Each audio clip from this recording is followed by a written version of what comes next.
ఇవాళ BRS parliamentary party సమావేశం జరగనుంది. మధ్యాహ్నం ఎర్రవెల్లి ఫామ్ హౌస్ లో కేసీఆర్ అధ్యక్షతన సమావేశం జరగనుంది. సమావేశానికి బీఆర్ఎస్ లోక్సభ సభ్యులు, రాజ్యసభ సభ్యులతో పాటు బీఆర్ఎస్ వర్కింగ్ ప్రెసిడెంట్ కేటీఆర్, మాజీ మంత్రి హరీష్ రావు హాజరు కానున్నారు. వచ్చే పార్లమెంట్ ఎన్నికల్లో అనుసరించాల్సిన వ్యూహంపై చర్చించనున్నారు.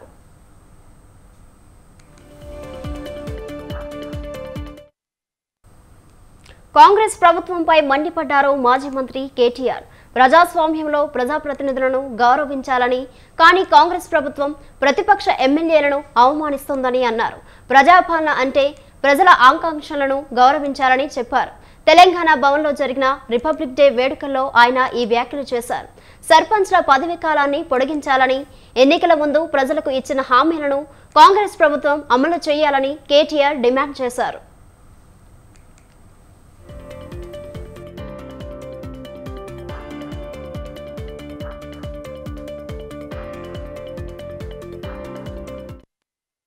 రాజ్యాంగబద్ధంగా రాష్ట్రాన్ని, దేశాన్ని నడపాల్సిన రాజ్యాంగబద్ధమైన సంస్థల్లో ఉండే పెద్దలు, ఈ గవర్నర్ వ్యవస్థలో కానీ, ముఖ్యమంత్రి వ్యవస్థలో కానీ ఉండే పెద్దలు, ముఖ్యంగా ఈ రాష్ట్రంలో ఉండే ప్రభుత్వం, వారికి మా పార్టీ తరఫున ఒకటే విజ్ఞప్తి. ప్రజాపాలన అంటున్నారు, ప్రజాపాలన అనే మాట పదే పదే వాడుతున్నారు. ఈరోజు ఉదయం గవర్నర్ గారి ప్రసంగంలో కూడా అదే వల్లవేసే ప్రయత్నం చేసినారు.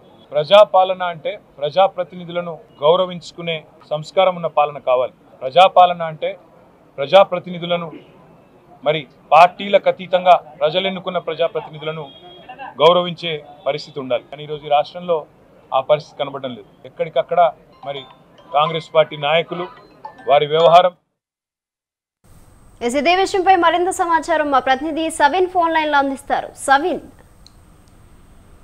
ఈరోజు బీఆర్ఎస్ పార్టీకి సంబంధించి పార్లమెంటరీ పార్టీ సమావేశాన్ని బీఆర్ఎస్ అధినేత మాజీ ముఖ్యమంత్రి కేసీఆర్ ఏర్పాటు చేశారు. ఎర్రవల్లిలోని వ్యవసాయ క్షేత్రంలో ఈ సమావేశం జరగబోతోంది. దీనికి సంబంధించి బీఆర్ఎస్ పార్టీ లోక్సభ, రాజ్యసభ సభ్యులు హాజరు కాబోతున్నారు. ముఖ్యంగా ఈ నెల 31వ తేదీ నుంచి కేంద్ర బడ్జెట్ సమావేశాలు ప్రారంభం కాబోతున్నాయి. కేంద్ర ప్రభుత్వం ప్రవేశపెట్టబోయే బడ్జెట్ లో తెలంగాణకు ప్రాధాన్యత దక్కకపోతే, ఇప్పటికే బీఆర్ఎస్ పార్టీ గతంలో 10 ఏళ్లు అధికారంలో ఉన్నప్పుడు కేంద్రం అనేక రకాలుగా బీఆర్ఎస్ ప్రభుత్వానికి సహాయం చేయకుండా నిర్లక్ష్యం వహించింది.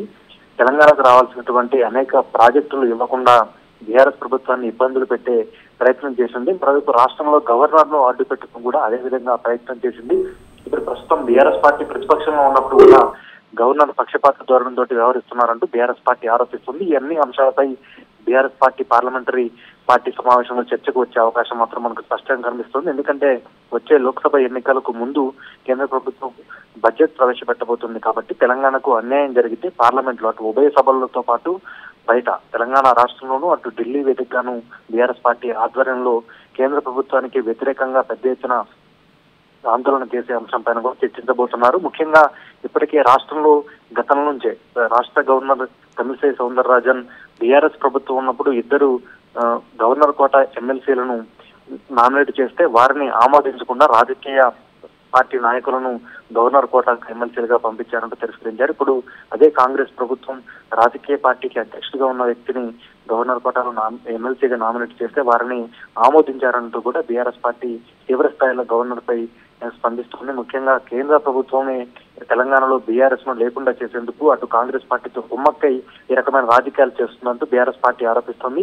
ఇట్లాంటి అంశాలన్నిటిపైన పార్లమెంటు సభ్యులతో పాటు బీఆర్ఎస్ పార్టీ ముఖ్య నేతలతో కేసీఆర్ ఫామ్ హౌస్ లో చర్చించే అవకాశం ఉంది. చర్చించిన తర్వాత పార్లమెంట్ సమావేశాల్లో పార్లమెంట్ బడ్జెట్ సమావేశాల్లో బీఆర్ఎస్ పార్టీ వ్యూహం ఏ విధంగా ఉండాలి, ముఖ్యంగా కాజీపేట రైల్వే కోచ్ ఫ్యాక్టరీ, బయ్యార్ ఉక్కు పరిశ్రమ కావచ్చు, కేంద్రానికి తెలంగాణ రాష్ట్రానికి కేంద్ర ప్రభుత్వం నుంచి అనేక నిధుల విషయం కావచ్చు, రైల్వే లైన్ల విషయంలో కావచ్చు, ఇట్లాంటి అన్ని అంశాలపై కేంద్ర ప్రభుత్వం తెలంగాణకు అన్యాయం చేస్తే మొండి చేయి చూపితే ఖచ్చితంగా పార్లమెంటు వేదికతో పాటు అటు బయట కూడా బీఆర్ఎస్ పార్టీ తరఫున ప్రశ్నించడంతో పాటు ఆందోళన చేసే అంశంపై కూడా బీఆర్ఎస్ పార్టీ అధినేత కేసీఆర్ పార్లమెంట్ సభ్యులతో చర్చించి ఏ విధంగా వ్యవహరించాలి అనే దానిపైన దిశానిర్దేశం చేయబోతున్నారు.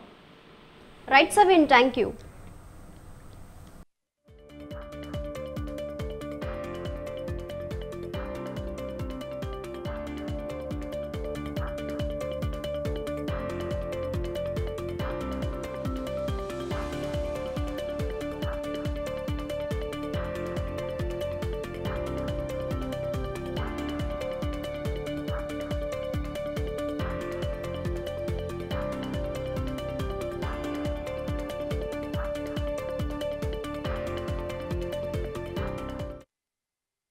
ఇవి బులెటిన్ డీటెయిల్స్. కీప్ వాచింగ్ స్వతంత్ర.